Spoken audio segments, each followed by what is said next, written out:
ইরানের পররাষ্ট্রমন্ত্রী Abbas Araghchi দাবি করেছেন, তার দেশের পক্ষ থেকে কোনো হুমকি না থাকা সত্ত্বেও আমেরিকা উদ্দেশ্যপ্রণোদিতভাবে ইসরায়েলের পক্ষ নিয়ে তাদের ওপর হামলা চালিয়েছে। সামাজিক মাধ্যম এক্সে দেয়া এক পোস্টে তিনি এই অভিযোগ তুলেছেন। এদিকে ইরানের রাষ্ট্রীয় টেলিভিশনে দেয়া সাক্ষাৎকারে আরাকচি আবারও হুঁশিয়ার করে বলেছেন, আমেরিকা ইসরায়েল ইরানে হামলা বন্ধ না করলে তাদের কারণে চলমান সংঘাত পুরো মধ্যপ্রাচ্যে ছড়িয়ে পড়বে।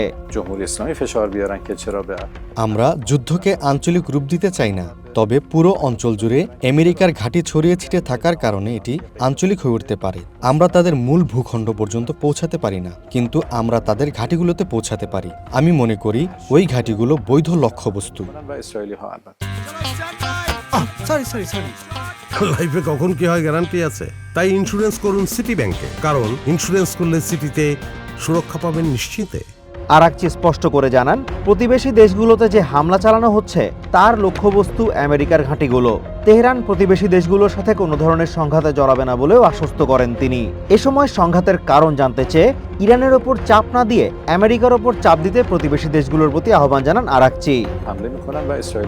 ইরান কেন তাদের মাটিতে আমেরিকার লক্ষ্যবস্তুগুলোতে হামলা চালাচ্ছে সেই ব্যাখ্যা দেওয়ার জন্য ইরানকে চাপ দেওয়ার পরিবর্তে তাদের উচিত আমেরিকানদের ওপর চাপ সৃষ্টি করা।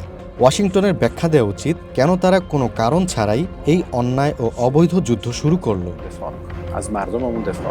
কুয়েতে আমেরিকার যুদ্ধবিমান বিধ্বস্তের ঘটনা নিয়ে ইরানের পররাষ্ট্রমন্ত্রী বলেন, প্রতিবেশী দেশগুলো আমেরিকাকে নিজেদের ভূমি ও আকাশসীমা ব্যবহার করতে না দেওয়ার দাবি করলেও কুয়েতের ঘটনায় তাদের মিথ্যাচার সামনে এসেছে।